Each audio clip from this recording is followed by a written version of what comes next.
up on social media yesterday about doing a question and answer segment at the end of today's workout, and we got quite a few questions. So let's get into it. Somebody wrote, I'll keep the names anonymous. But the first person who wrote was best supplement when it comes to ROI, return on investment. So what are you spending your money on that is worth your money?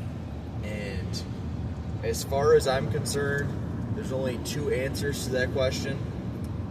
And one of them would be pretty much a food source. So I'm going to say creatine.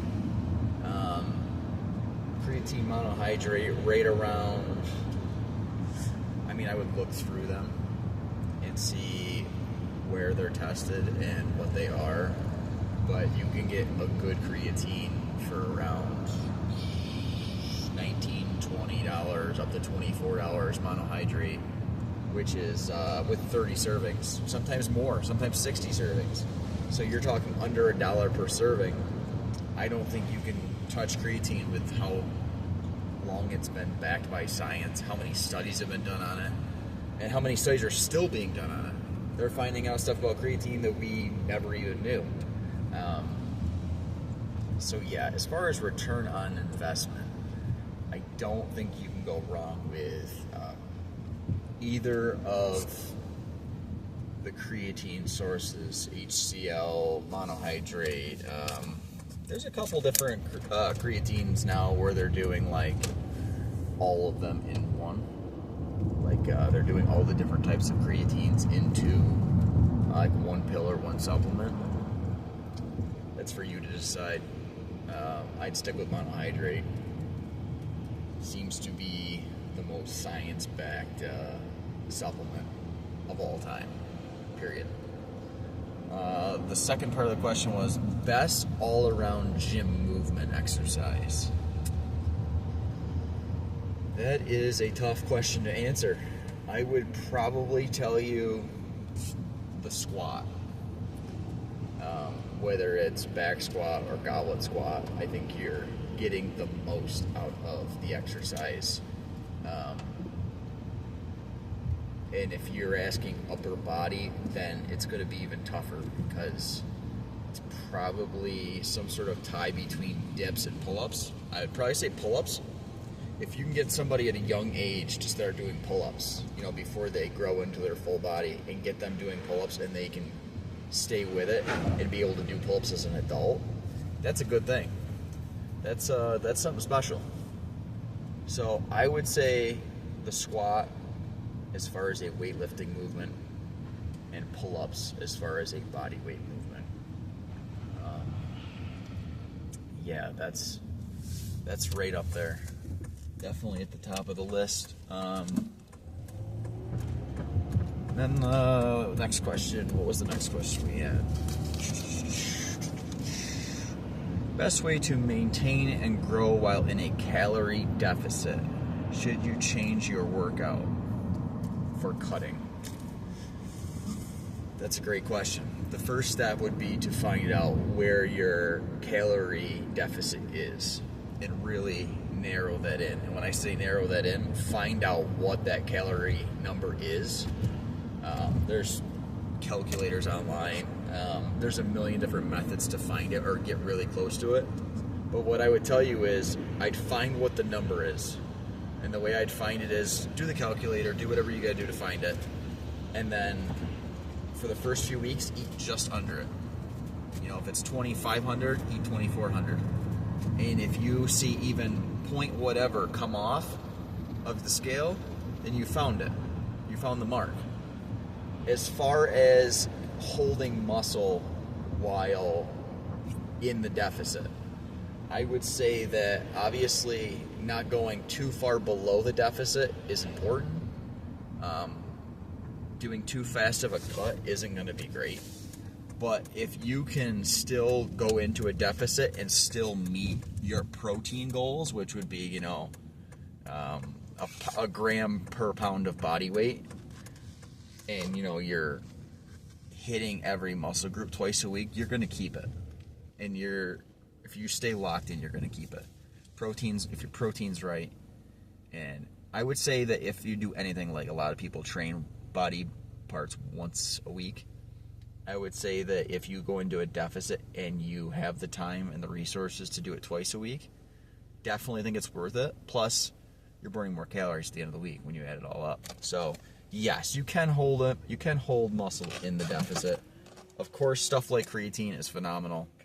Protein powders is phenomenal, especially if you get a good one, like 120 calories, 140 calories per 25 grams of protein. Yeah, that's gold. I would say to continue to make sure that protein is at the body weight number or above, and you can hold it. I'll get my bench and squat, at a number, and then I'll drop around 20 to 25 pounds going into summer. And usually the number stays consistent because we keep the things you need consistent. So, yes, it is doable. As far as going up in weight, like your lifts getting heavier while you're in a deficit, I'm not saying it's not possible. It's definitely possible, especially if you're doing it slowly, like your deficit is slow. But that's why I always tell people, like, if you want to cut weight and you want to lose weight, don't do it fast. Like, it's January now. You want to look good for the first week of spring, like when it's nice out, like mid-May. Take that 5 months. You don't have to rush it. If you lose 20 pounds over the next 5 months, and it's a good 20 pounds, and you've spent the rest of the time lifting, you're going to look fantastic. So, cut slow.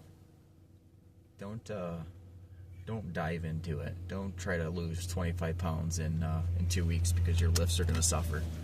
So, that covers that. All right. The next question we had was,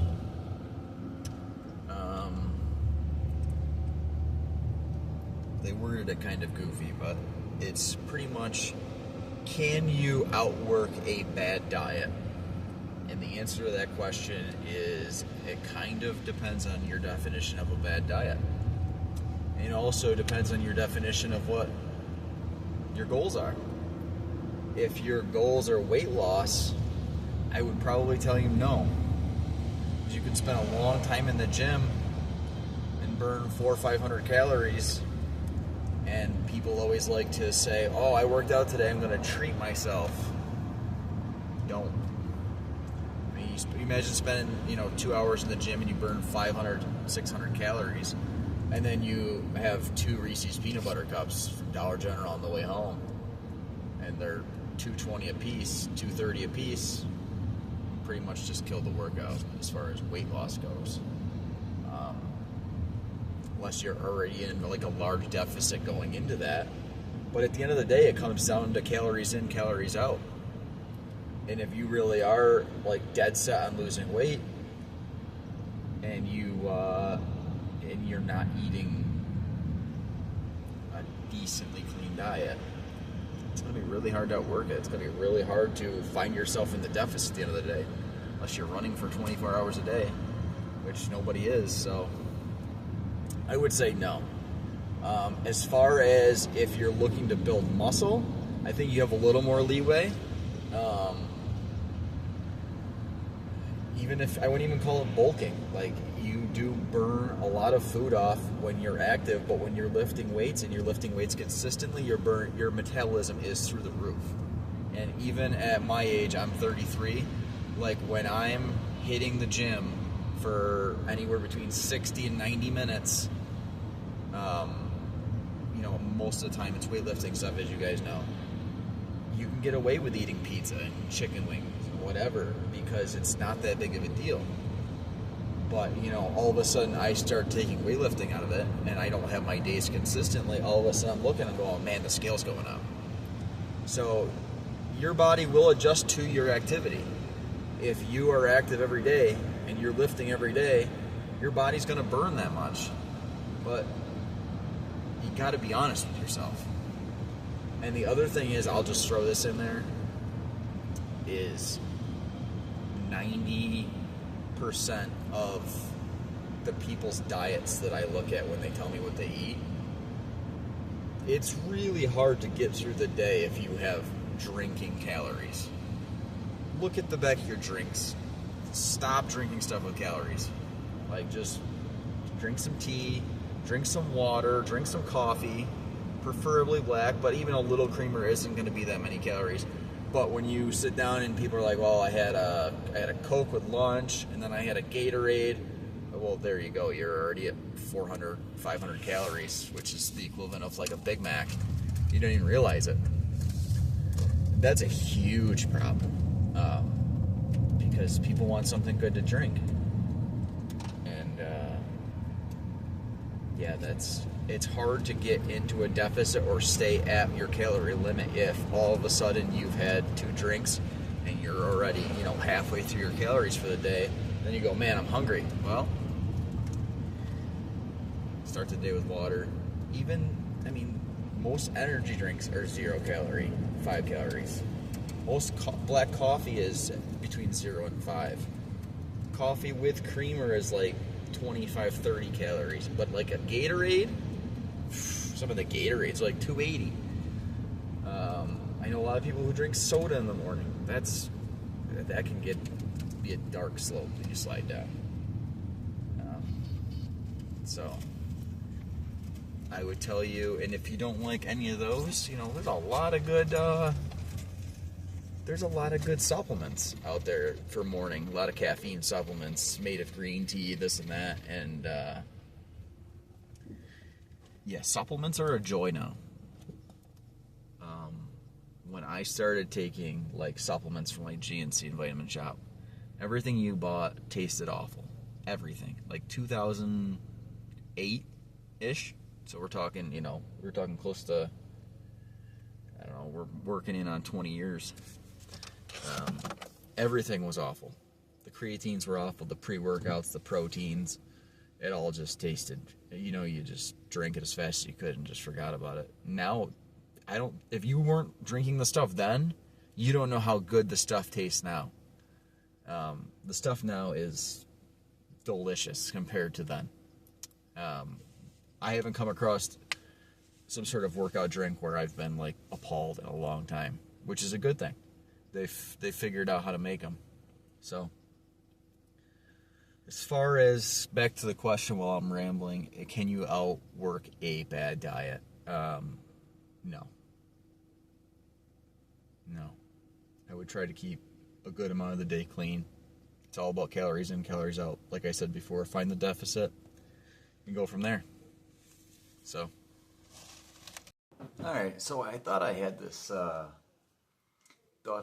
video wrapped up until I had one last question come in, and I thought we'll fire it back up for one more. And actually, there's somebody that recently found our page on Instagram asked me what our long-term goal is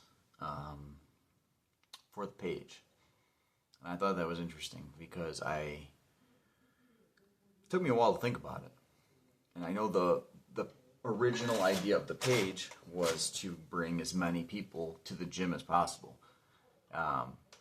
Like I said before, not so much to influence people, but maybe get them jump started. You know what I'm saying? Like, get them to the gym. And as far as like a big personal goal, I think those have changed a little bit just because this has gone way better than I thought it would. I am kind of the guy who, I dream big. Don't get me wrong. It would be incredible someday I'm not saying ever to compete at anything, but to go to like the Arnold convention or something like that, where you have all like the best YouTubers, and just to be able to be around that would be fun. Just to attend it or someday, to have a booth would be crazy, but it'd be fun. And to continue to do what we're doing. I don't plan on doing anything else but doing what we're doing. We're bringing people in. People are getting inspired. People are asking questions. Why are you doing this? Why are you doing that? And that's what this whole thing's been about. So it's kind of cool because we've been able to kind of provide for like local fans, like the people that I know and the people that are like secondary in line. But at the same time, the channel's growing on all the platforms. So, and I got you guys to thank for that. So thank you so much, and yeah, I hope that answers your question. And we'll see you tomorrow. Thanks.